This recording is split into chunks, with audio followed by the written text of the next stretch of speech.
Hello friends, आज बहुत ही important topic start करने जा रहे हैं। कोशिका की संरचना यानी कि स्ट्रक्चर ऑफ सेल। यहाँ से ऑलमोस्ट सभी राजस्थान के कंपटीशन एग्जाम में जितने भी क्वेश्चन पूछे जाते हैं वो अपन यहाँ पे जो डिस्कस करेंगे वहाँ से बाहर नहीं जाता है। यहाँ की आरएस तक के लेवल में भी यहाँ से क्वेश्चन पूछा जाता है। तो बात करेंगे कोशिका और उनके कौन कौन से पार्ट्स होते हैं। तो पहले मैं आपको बता देती हूँ कि कोशिका के कौन कौन से पार्ट्स होते हैं। तो सामान्यतः कोशिका का सबसे आउटर मोस्ट कवरिंग होता है जो केवल प्लांट में होता है, उसका नाम कोशिका भित्ति होता है, सेल वॉल होता है। फिर उसके अंदर की ओर एक आवरण और पाया जाता है, उसको अपन बोलते हैं कोशिका झिल्ली। और ये जो भाग है ये पादप एवं जंतु दोनों कोशिकाओं में पाया जाता है। फिर इस कोशिका झिल्ली के अंदर एक पदार्थ भरा हुआ होता है, उसको अपन बोलते हैं कोशिका द्रव्य। और सबसे अंदर की ओर दोहरी झिल्ली युक्त एक सेल ऑर्गेनल होता है जिसको अपन बोलते हैं केंद्रक एवं या फिर उसको बोल सकते हैं न्यूक्लियस। तो आज के इस सेशन में अपन बात करेंगे कोशिका भित्ति के बारे में, कोशिका झिल्ली के बारे में, कोशिका द्रव्य के बारे में और फिर अपन बात करेंगे केंद्र के बारे में।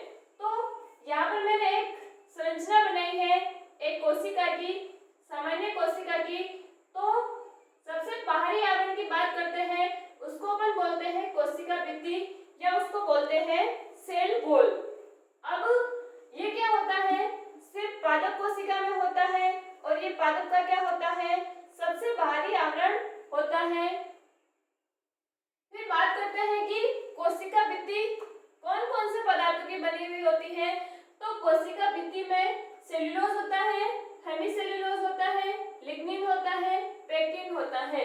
इसके अलावा बात करें तो जो कोशिका भित्ति होती है ये क्या होती है, मृत होती है, डेड होती है और ये क्या होती है, दृढ़ होती है, यानी कि बहुत ज्यादा कठोर होती है। इसीलिए कोशिका भित्ति को बोला जाता है पादप का बाएं कंकाल, यानी कि इसको बोलते हैं एक्सटर्नल स्केलेटन। फिर बात करते हैं कोशिका भित्ति की। तो ये जो कोशिका भित्ति है, ये कोशिका भित्ति जो है ये क्या होती है, पारगम्य होती है, परमेबल होती है। ये किसी भी प्रकार के पदार्थ के आवागमन में कोई भी बाधा उत्पन्न नहीं करती है। तो आपको कोशिका भित्ति के बारे में समझ में आ गया होगा। फिर बात करते हैं इसके अंदर का जो ये आवरण आपको दिखाई दे रहा होगा, यहाँ पर आपको कोशिका की आकृति को ध्यान में नहीं रखना है क्योंकि ये मैंने सामान्य कोशिका की संरचना बनाई है। फिर बात करते हैं कि ये जो सबसे बाहरी आवरण के अंदर की ओर जो एक आवरण दिखाई दे रहा है आपको, इसको बोलते हैं कोशिका झिल्ली या इसको प्लाज्मा झिल्ली भी बोल सकते हैं। जैसा कि मैंने आपको बताया कि ये जो कोशिका भित्ति है ये केवल और केवल प्लांट सेल में होती है, लेकिन अगर अपन कोशिका झिल्ली की बात करें तो कोशिका झिल्ली पादप में भी होती है एवं जंतु में भी उपस्थित होती है। फिर बात करते हैं कि कोशिका झिल्ली कौन कौन से पदार्थों की बनी हुई होती है। तो मुख्य रूप से ये ग्लाइकोप्रोटीन एवं ग्लाइकोलिपिड से बनी हुई होती है। तो यहाँ पर नोट लगाए हैं मैंने, ग्लाइकोप्रोटीन यानी कि कार्बोहाइड्रेट प्लस प्रोटीन से मिलकर बना पदार्थ ग्लाइकोप्रोटीन कहलाता है। इसी तरीके से कार्बोहाइड्रेट एवं लिपिड से बना हुआ पदार्थ क्या कहलाता है, ग्लाइकोलिपिड कहलाता है। पहले अपन ने बात की सेल वॉल के बारे में, कोशिका भित्ति के बारे में। तो अपन ने क्या देखा कि कोशिका भित्ति क्या होती है, मृत होती है। लेकिन यहाँ पर अगर अपन कोशिका झिल्ली की बात करें तो कोशिका झिल्ली जो है ये क्या होती है, लिविंग होती है, जीवित होती है। और ये क्या होती है, सरंध्रीय होती है। सरंध्रीय का मतलब ये होता है कि इसमें क्या होते हैं, छिद्र होते हैं। तो इसीलिए ये क्या करती है, कोशिका के अंदर पदार्थों का अंदर आना और बाहर जाना, यानी कि ये आवागमन को नियंत्रित करती है। इसीलिए इसको बोला जाता है चयनात्मक पारगम्य, यानी कि सेलेक्टेबल परमेबल। देखो यहाँ पर अपन ने क्या बोला था कि कोशिका भित्ति जो है, ये कोशिका भित्ति क्या होती है, पारगम्य होती है, परमेबल होती है, किसी भी प्रकार की बाधा उत्पन्न नहीं करती है। लेकिन जो कोशिका झिल्ली है ये क्या करती है, कौन सा पदार्थ कोशिका के लिए आवश्यक है और कौन सा पदार्थ अनावश्यक है, तो आवश्यक पदार्थों को अंदर आने देती है और अनावश्यक पदार्थों को कोशिका से बाहर निकालने का काम करती है। इसीलिए अपन ने यहाँ पर लिखा कोशिका झिल्ली के कार्य में कि ये क्या करती है, कोशिका में पदार्थों का आवागमन को नियंत्रित करती है। फिर बात करते हैं कोशिका झिल्ली से संबंधित अलग अलग वैज्ञानिकों ने अलग अलग मॉडल दिए। उसमें से सर्वाधिक मान्य मॉडल की अगर अपन बात करें तो उस मॉडल को बोला जाता है तरल मोज़ेक मॉडल। इसको अपन बोल सकते हैं फ्लूइड मोज़ेक मॉडल। और ये मॉडल जो है ये 1772 में दिया गया था और ये दिया गया था सिंगर एवं निकोलसन नामक। बात कर रहे थे कि कोशिका झिल्ली से संबंधित सर्वाधिक मान्य मॉडल, क्योंकि अलग अलग वैज्ञानिकों ने कोशिका झिल्ली से संबंधित अलग अलग मॉडल प्रस्तुत किए। उसमें से अगर अपन बात करें कि सर्वाधिक मान्य मॉडल कौन सा है, तो उस मॉडल का नाम है तरल मोज़ेक मॉडल, यानी कि इसको अपन बोल सकते हैं फ्लूइड मोज़ेक मॉडल। और ये जो मॉडल है ये मॉडल सन 1772 ईस्वी में सिंगर एवं निकोलसन के द्वारा दिया गया था। जो सामान्यतः अधीनस्थ बोर्ड के द्वारा जितने भी एग्जाम्स करवाए जाते हैं वहां से अगर कोशिका वाला टॉपिक होता है तो ये क्वेश्चन पूछने के ज्यादा चांसेस रहते हैं।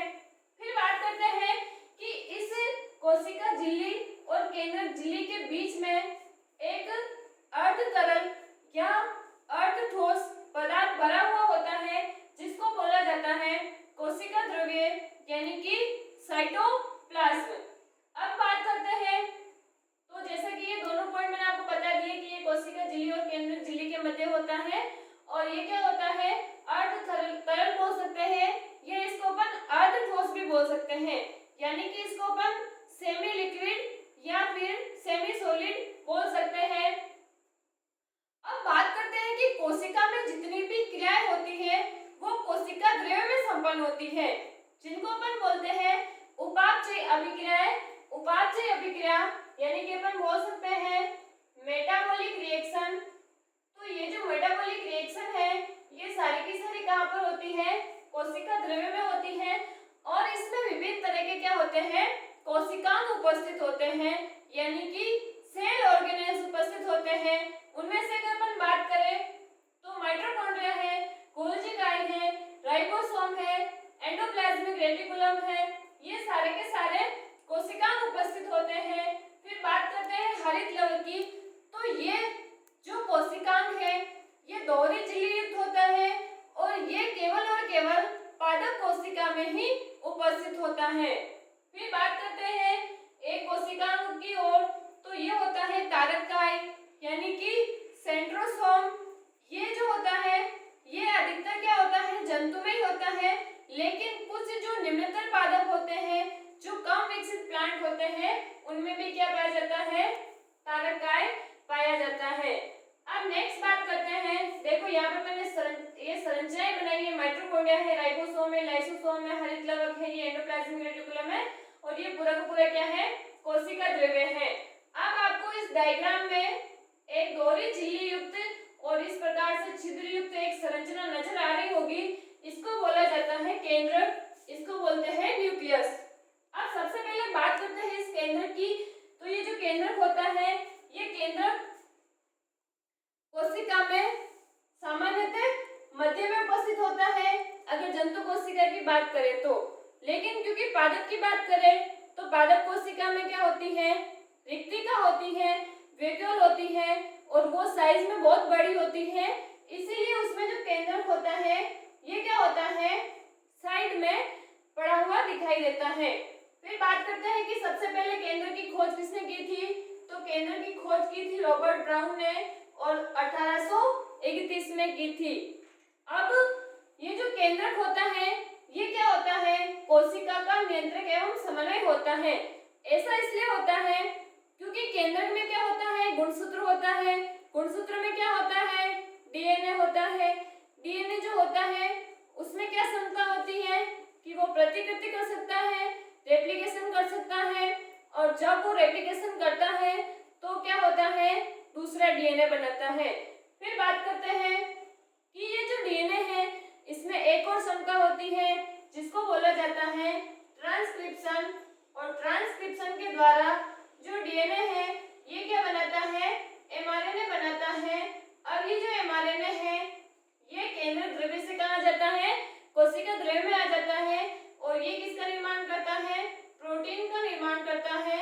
और ये जो प्रोटीन है ये किसकी तरह काम करती है, एंजाइम की तरह काम करती है।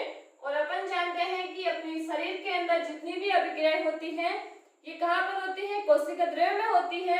इसीलिए अपन बोलते हैं कि केंद्रक जो है ये कोशिका का नियंत्रक एवं समन्वय होता है। फिर बात करते हैं इस केंद्रक की, तो इसमें दो झिल्लियां होती है, इसके अलावा इसमें केंद्रिका नामक संरचना होती है। इसके अलावा आपको ये धागेनुमा संरचना दिखाई दे रही होगी जो क्या होते हैं, गुणसूत्र होते हैं। अब ये जो गुणसूत्र होते हैं ये डीएनए और प्रोटीन के बने हुए होते हैं। डीएनए में जीन्स उपस्थित होती है, यानी कि डीएनए के छोटे टुकड़े को क्या बोला जाता है, जीन बोला जाता है। और ये जीन क्या करती है, किसी भी जीव के आनुवंशिक लक्षणों को जनक पीढ़ी से अगली पीढ़ी में स्थानांतरित करने का काम करती है। फिर बात करते हैं प्रोटीन की, तो प्रोटीन भी दो प्रकार की होती है, एक होती है हिस्टोन प्रोटीन, दूसरी होती है नॉन हिस्टोन प्रोटीन। अब क्योंकि यहाँ पर अपन ने क्या बोला कि ये जो केंद्रक है ये दोहरी झिल्ली युक्त होता है, तो इसी आधार पर कि केंद्रक झिल्ली उपस्थित है या अनुपस्थित और अल्प विकसित है, इस आधार पर कोशिका और जीव जो है ये दो प्रकार के हो सकते हैं। दूसरी पहली कोशिका होती है प्रोकैरियोटिक कोशिका, तो प्रो मतलब होता है अल्प या अनुपस्थित, और कैरियन मतलब होता है केंद्रक झिल्ली, यानी कि केंद्रक से संबंधित। तो जिनमें केंद्रक झिल्ली अनुपस्थित या फिर अल्प विकसित होती है ऐसी कोशिका को क्या बोलते हैं, प्रोकैरियोटिक कोशिका बोला जाता है।